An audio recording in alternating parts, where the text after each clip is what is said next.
नमः ॐ विकृत्यै नमः ॐ विद्यायै नमः ॐ सर्वभूतहितप्रदायै नमः ॐ श्रद्धायै नमः ॐ विभूत्यै नमः ॐ सुरभ्यै नमः ॐ परमात्मिकायै नमः ॐ वाजे नमः ॐ पद्मालयाय नमः ॐ पद्मायै नमः ॐ शुचये नमः ॐ स्वाहायै नमः ॐ स्वधायै नमः ॐ सुधायै नमः ॐ धन्यायै नमः ॐ हिरण्मयै नमः ॐ लक्ष्म्यै नमः ॐ नित्यपुष्टाय नमः ॐ विभावर्यै नमः ॐ आदित्यै नमः ॐ दित्यै नमः ॐ दीप्तायै नमः ॐ वसुधायै नमः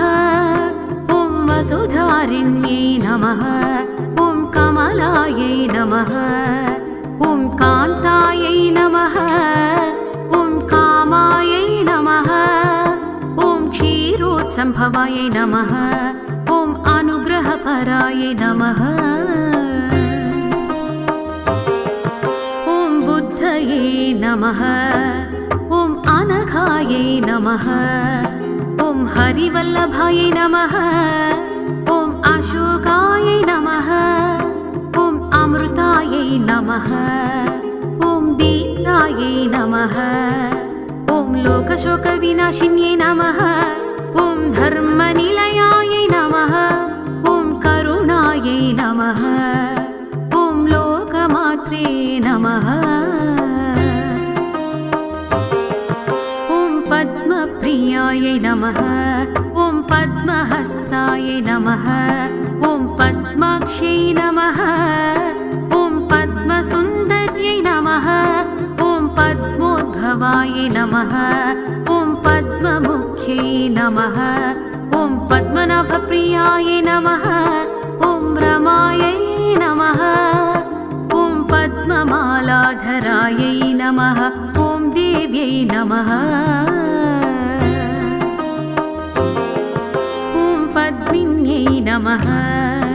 ॐ पद्मगन्धिन्यै नमः ॐ पुण्यगन्धाय नमः ॐ सुप्रसन्नाय नमः ॐ प्रसादाभिमुक्त्यै नमः ॐ प्रभायै नमः ॐ चन्द्रवदनाय नमः ॐ चन्द्रायै नमः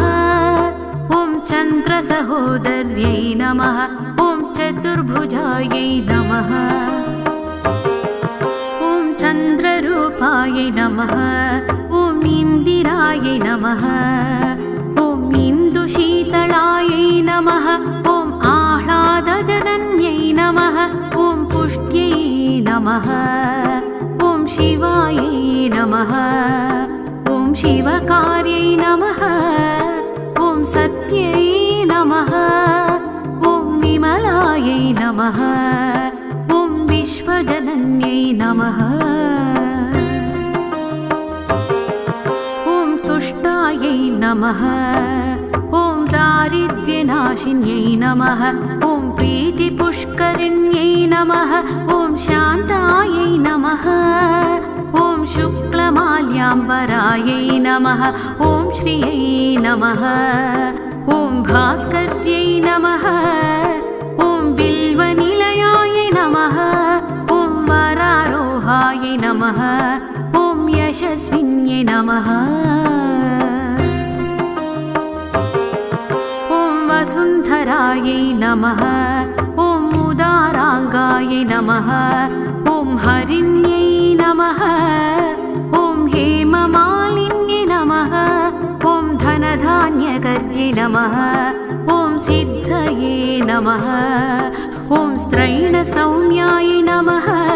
ॐ शुभप्रदायै नमः ॐ नृपवेश्मगतायै नमः ॐ वरलक्ष्म्यै नमः ॐ वसुप्रदायै नमः ॐ शुभायै नमः ॐ हिरण्यप्राकारयै नमः ॐ समुद्रतनयायै नमः ॐ जयायै नमः ॐ मङ्गलायै नमः ॐ देव्यै नमः ॐ विष्णुवक्षस्थितायै नमः ॐ विष्णुपत्न्यै नमः ॐ प्रसन्नाक्ष्यै नमः ॐ नारायणसमाश्रितायै नमः ॐ दारिद्र्यध्वंसिन्यै नमः ॐ सर्वोपद्रववारिण्यै नमः ॐ नवदुर्गायै नमः ॐ महाकाल्यै नमः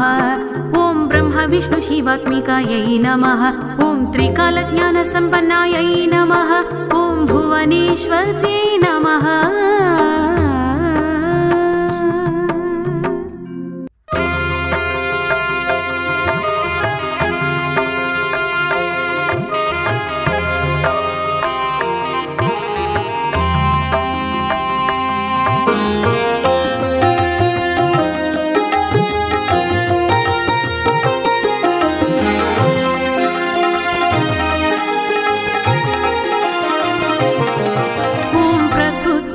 नमः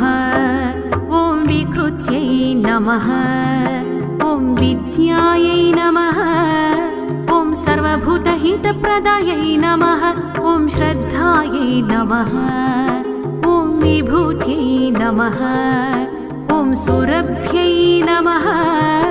ॐ परमात्मिकायै नमः ॐ वाचे नमः ॐ पद्मालयाय नमः पद्मायै नमः ॐ शुचये नमः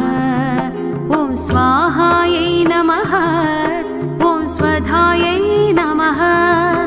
ॐ सुधायै नमः ॐ धन्यायै नमः ॐ हिरण्मयै नमः ॐ लक्ष्म्यै नमः ॐ नित्यपुष्टायै नमः ॐ विभावर्यै नमः ॐ आदित्यै नमः ॐ दित्यै नमः ॐ दीप्तायै नमः ॐ वसुधायै नमः ॐ वसुधारिण्यै नमः ॐ कमलायै नमः ॐ कान्तायै नमः ॐ कामायै नमः ॐ क्षीरोत्सम्भवायै नमः ॐ अनुग्रहपरायै नमः ॐ बुद्धये नमः ॐ अनघायै नमः ॐ हरिवल्लभायै नमः ॐ अशोकायै नमः ॐ अमृतायै नमः ॐ दीनायै नमः ॐ लोकशोकविनाशिन्यै नमः ॐ धर्मनिलयायै नमः ॐ करुणायै नमः ॐ लोकमात्रे नमः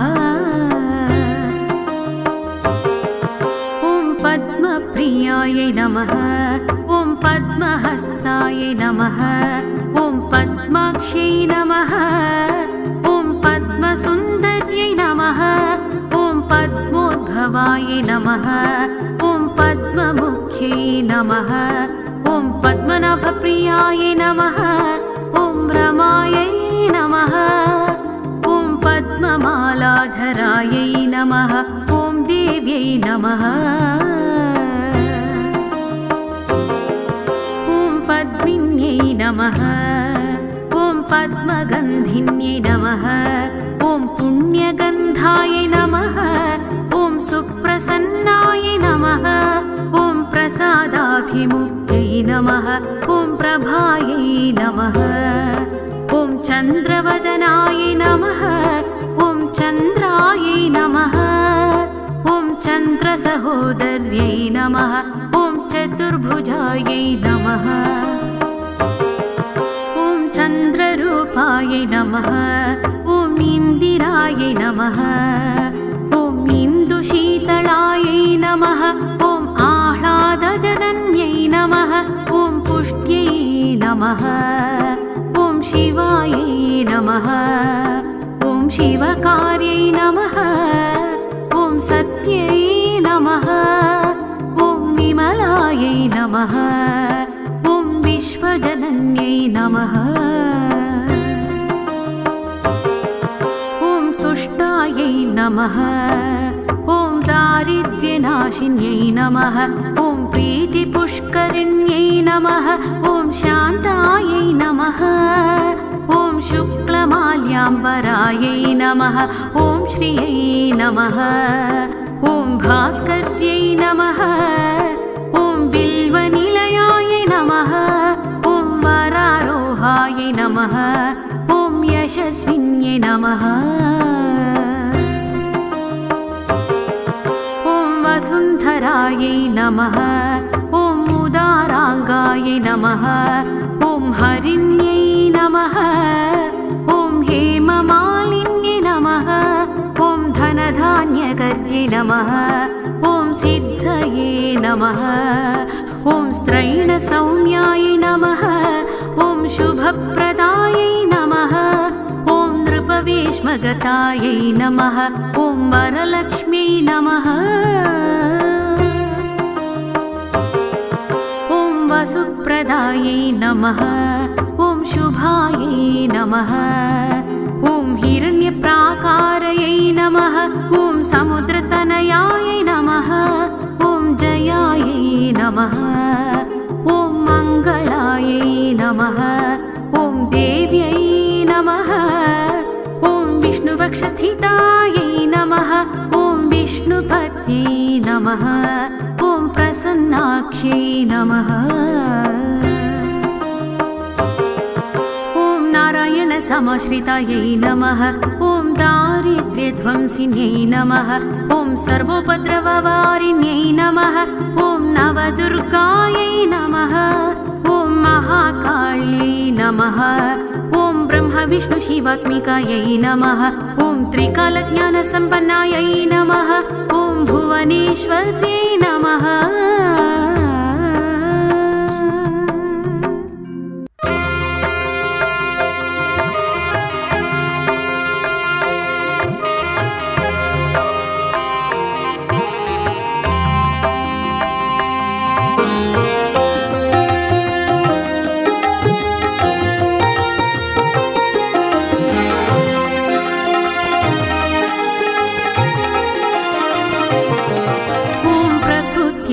नमः ॐ विकृत्यै नमः ॐ विद्यायै नमः ॐ सर्वभूतहितप्रदायै नमः ॐ श्रद्धायै नमः ॐ विभूत्यै नमः ॐ सुरभ्यै नमः ॐ परमात्मिकायै नमः ॐ वाजे नमः ॐ पद्मालयाय नमः पद्मायै नमः ॐ शुचये नमः ॐ स्वाहायै नमः ॐ स्वधायै नमः ॐ सुधायै नमः ॐ धन्यायै नमः ॐ हिरण्मयै नमः ॐ लक्ष्म्यै नमः ॐ नित्यपुष्टायै नमः ॐ विभावर्यै नमः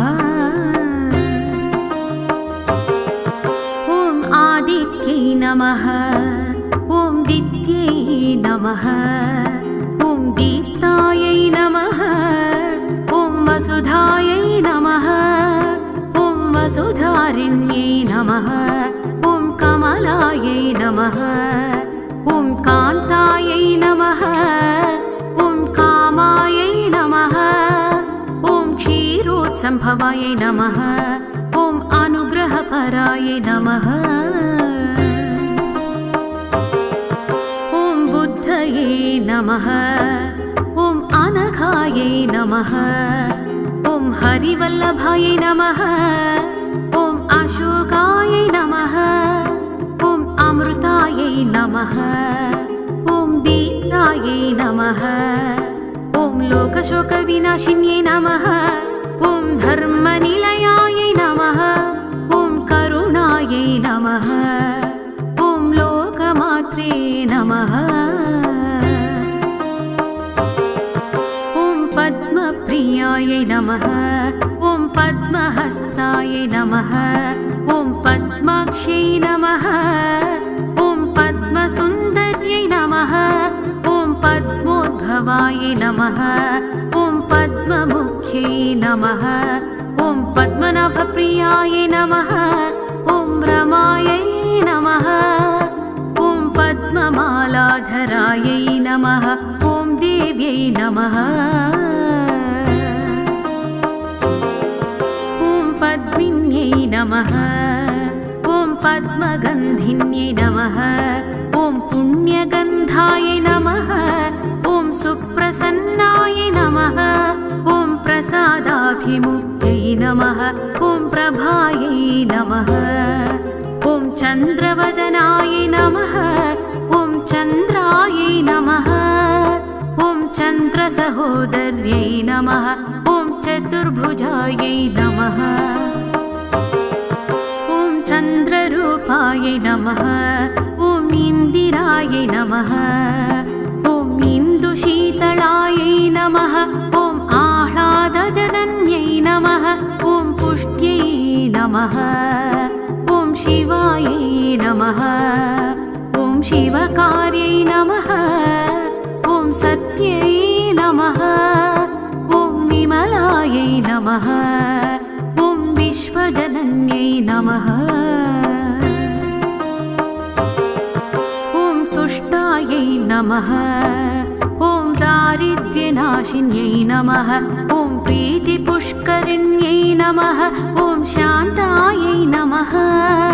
ॐ शुक्लमाल्याम्बरायै नमः ॐ श्रियै नमः ॐ भास्कर्यै नमः ॐ बिल्वनिलयायै नमः ॐ वरारोहायै नमः ॐ यशस्विन्यै नमः ॐ वसुन्धरायै नमः ॐ उदाराङ्गायै नमः ॐ हरिण्यै नमः ॐ हेममालिन्यै नमः ॐ धनधान्यकर्यै नमः ॐ सिद्धये नमः ॐ स्त्रैणसौम्यायै नमः ॐ शुभप्रदायै नमः ॐ नृपवेश्मगतायै नमः ॐ वरलक्ष्म्यै नमः ॐ वसुप्रदायै नमः ॐ शुभायै नमः ॐ हिरण्यप्राकारयै नमः ॐ समुद्रतनयायै नमः ॐ जयायै नमः ॐ मङ्गलायै नमः ॐ देव्यै नमः ॐ विष्णुवक्षस्थितायै नमः ॐ विष्णुपत्न्यै नमः ॐ प्रसन्नाक्ष्यै नमः ॐ नारायणसमाश्रितायै नमः ॐ दारिद्र्यध्वंसिन्यै नमः ॐ सर्वोपद्रववारिण्यै नमः ॐ नवदुर्गायै नमः ॐ महाकाल्यै नमः ॐ ब्रह्मविष्णुशिवात्मिकायै नमः ॐ त्रिकालज्ञानसम्पन्नायै नमः ॐ भुवनेश्वर्यै नमः